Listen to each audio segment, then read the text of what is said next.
Good day, Crime Talk aficionados. My name is Scott Reisch, and this is Crime Talk, the most fact-driven, unbiased true crime channel. We have a busy docket, and as you can see, we are back in the Crime Talk studio.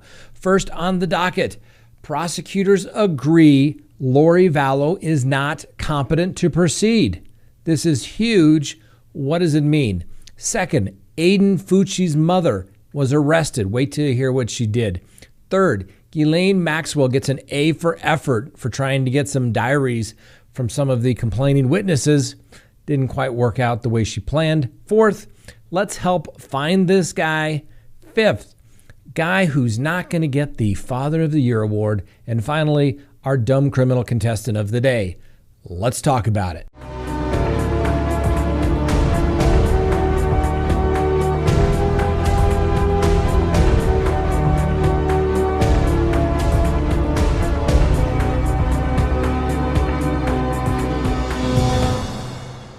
Good day, Crime Talk aficionados. This is Crime Talk, and my name is Scott Reisch. Thanks for joining us.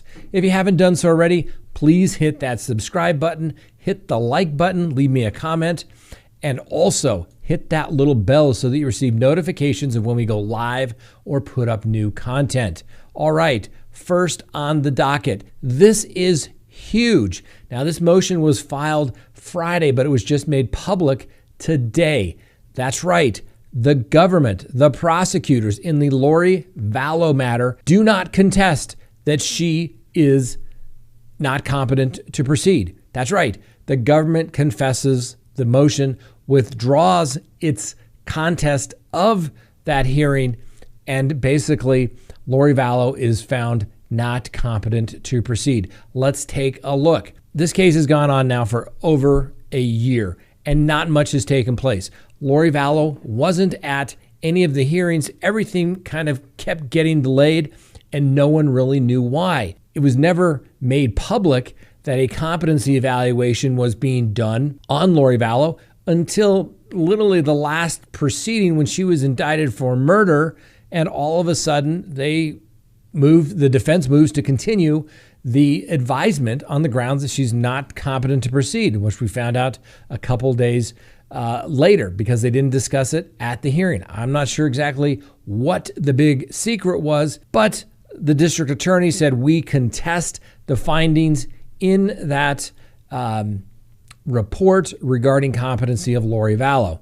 Well, Friday afternoon, the prosecutor files with the court a withdrawal of contest regarding 18-211. What does that mean? Very quickly, here it says, the state of Idaho, by and through Madison County Prosecuting Attorney's Office, acting as special prosecutor for Fremont County, hereby informs the court that the state has reviewed the 18-211 evaluation and report of defendant Lori Vallow Daybell and corresponding data provided by the court-appointed examiner with the state's own expert. Based upon said review, the state withdraws its contest to the 18-211 evaluation/report and does not object to the court's determination of competency on the basis of the evaluation. The state further does not object to a medical physician's evaluation and diagnosis of the defendant with a corresponding treatment plan for the purpose of restoring the defendant's competence. So what does that really mean? Obviously, a report was prepared at the request of the court after an evaluation of Lori Vallow. It came back that she was not competent to proceed. The state objected. As the state did in being diligent in preparation for their hearing, they were able to consult an expert. And based upon the state's own expert, they obviously agreed that Lori Vallow is not competent to proceed. What does that mean? It does not mean that she is going home. It just simply means they are going to send her off, be evaluated by a bunch of medical doctors, come up with a treatment plan to restore her to competency so that they can then come back and try her for all of her cases. There must have been something compelling in the report for the state to basically confess the findings of not competent, and now the case is paused as it relates to Lori Vallow. All of her cases are now paused, so nothing will take place on those matters. Lori Vallow will go off to a state facility where she will not be free, but she will be in custody, and they will try to restore her to competency. How do they do that? Usually drugs, lots and lots of drugs to get people back to being normal again.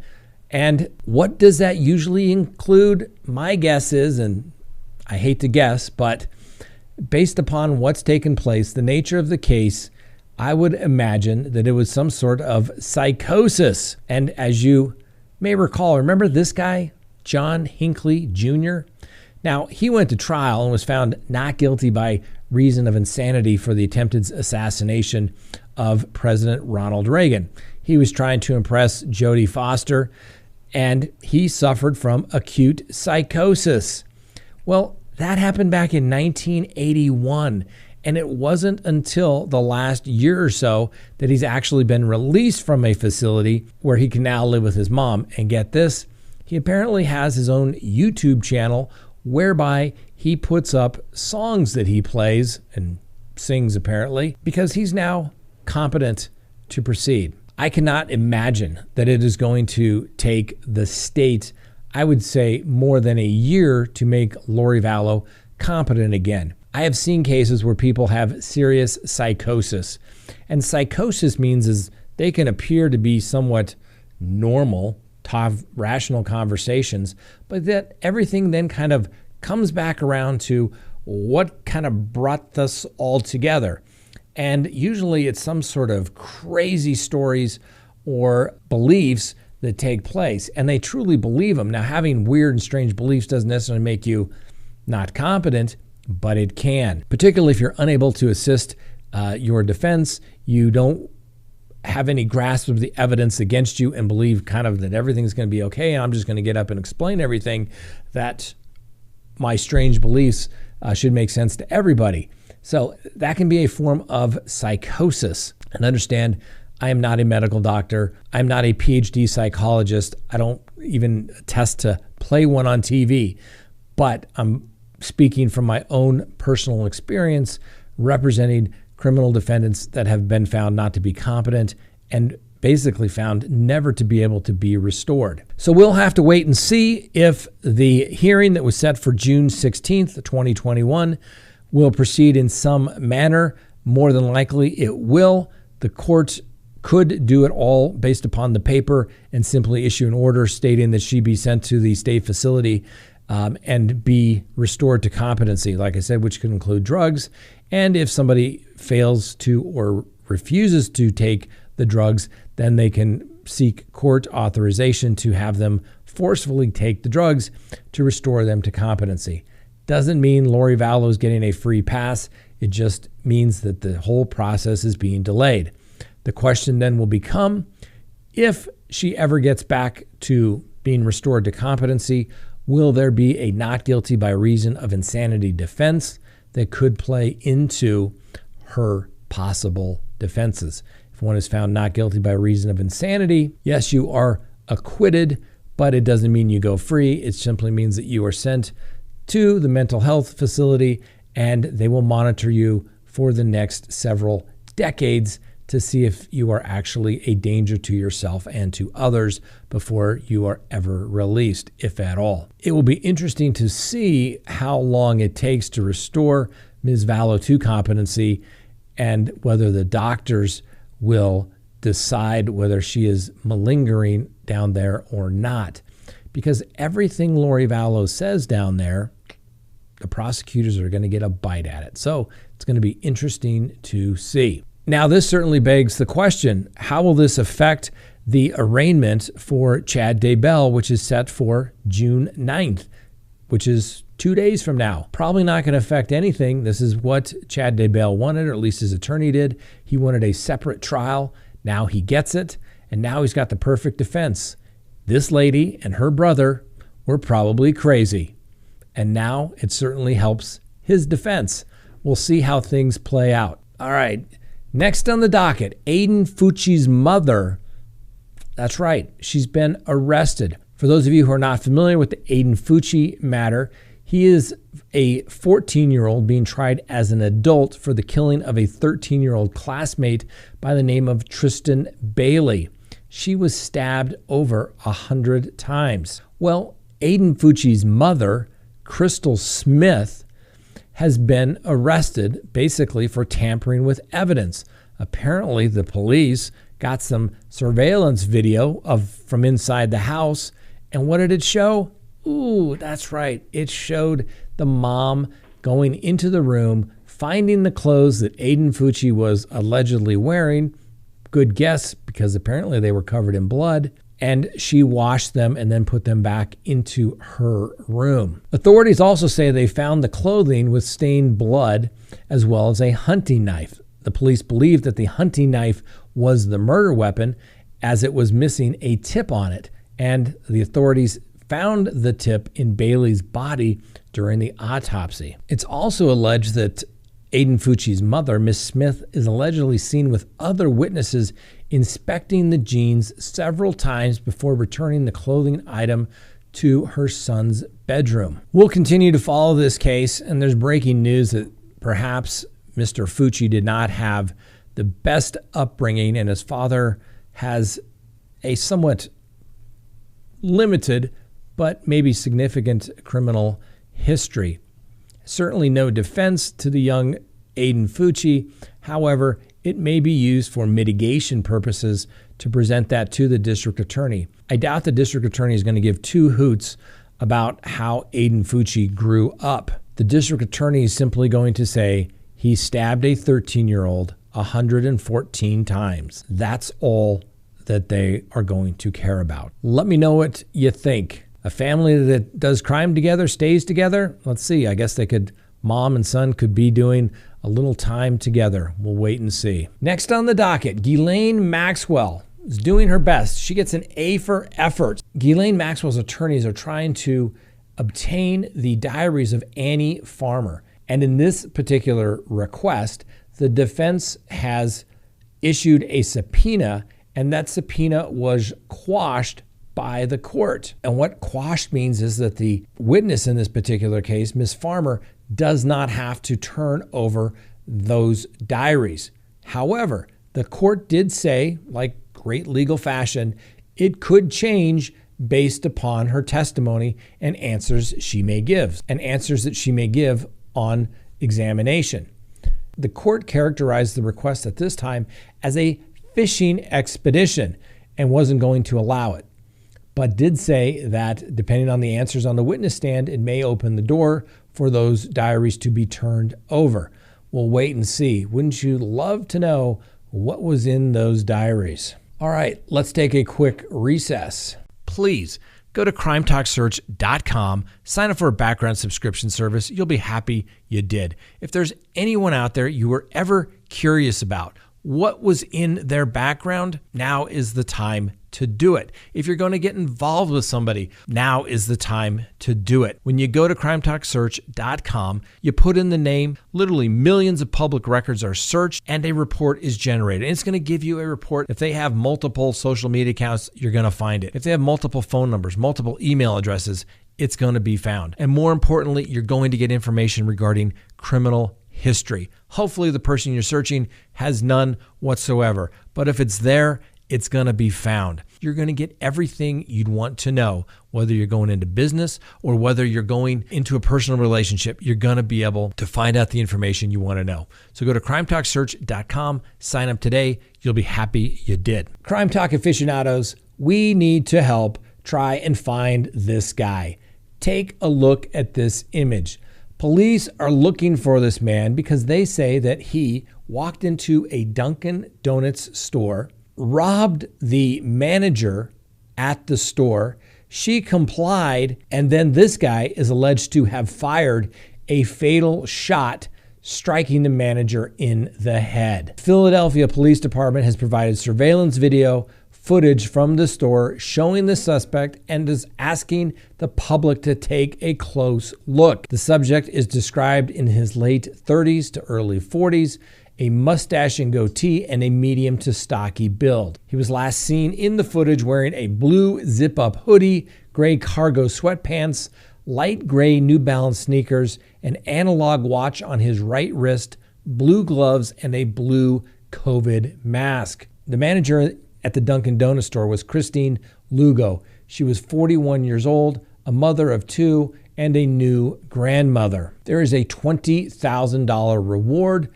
that's being offered for any information leading to an arrest and conviction of this alleged suspect. Obviously, we'll give him the presumption of innocence, but as you can see from this video, he is carrying a gun in his right hand and obviously intended to use it. This guy's dangerous. Let's get him off the streets. Next on the docket, a guy who's not going to get the Father of the Year award. John Henry James III, 32, is now facing multiple felony charges, including 2 counts of aggravated child abuse after allegedly tossing the 2-month-old child at a deputy in an apartment complex parking lot on May 26. Now, the police said, "You can throw a baby at us and expect us to treat you with kid gloves? No, you can't. You can't throw a baby at us and expect us to treat you with kid gloves."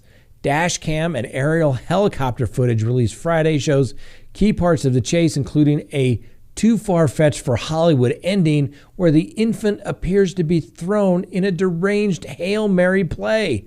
Can you believe that? Running from the police, and your only way out is to throw your 2-month-old child in the hopes that the police officers are going to protect the child, which they did. And John Henry James III, he still got arrested. So it's good to see the cops were being the good guys and everything turned okay for them and the child.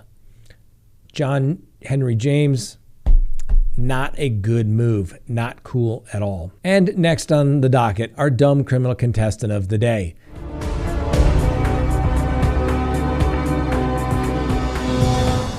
Meet Casey Garcia. Now, this may sound very familiar to a story we brought to you months ago, where a woman was trying to promote her Instagram account and infiltrated a high school asking everyone to follow her account. Well, this lady is facing similar charges. Why? Because she thought it would be a social experiment to find out if she could successfully infiltrate a middle school disguised as a 13-year-old. Casey Garcia is 30. She actually has a 7th grader attending the Garcia Enriquez Middle School near El Paso, and whose security process she wanted to test by going undercover as a student just to see how far she could go without being caught. And what's the logical thing to do? That's right, when you're going to break the law, record it and post it on YouTube and TikTok, saying that it is a social experiment. Miss Garcia does a full incognito attempt, undergoing a makeup routine and a wardrobe change just to pull it off. She actually does look like a middle schooler, and she made it through about 85% of the day without being undetected. She's seen walking through the halls, interacting with faculty, sitting in class, listening to lectures, and even eating lunch at one point, and no one seems to notice that she's an adult. You got to give her a little credit, even though it was a dumb thing to do, because now she's being charged with obviously trespassing. Miss Garcia thought it was no big deal, but the school took it a little more seriously because, when people go into schools that aren't supposed to be there, you're not testing the system, you're trespassing, and God forbid you do something stupid. Needless to say, Miss Garcia has been charged. We'll continue to follow the case to see what the outcome of her case will be. And finally, the winner of our Dumb Criminal Contestant of the Week from last week, an unidentified male who happened to go into the Airbnb rented by a bunch of sheriffs attending a class where he had no recollection of where he was or how he got there because he was too intoxicated. Fortunately, the police cut him a little bit of a break, but he was still being charged. So our unidentified guy, all you got to do is contact us. We'll send you some Crime Talk gear. Now, let me show you some cool gear that just came in. It kind of started out as kind of a joke, but I really kind of like this. Look at this. Miss Winnie, the hardest working dog in show business. That's right. She's shown up here on Crime Talk Live. She has her own TikTok account. Can you believe it? I think she has more people on TikTok following her than Crime Talk has following us.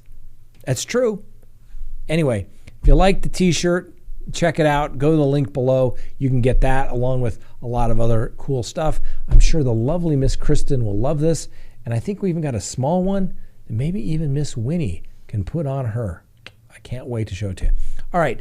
Thanks for joining us. Tomorrow night we have our live Tuesday Night Live. Please join us, 6 p.m. Mountain Time. We'll see you then. Have a great day. We'll see you next time on Crime Talk.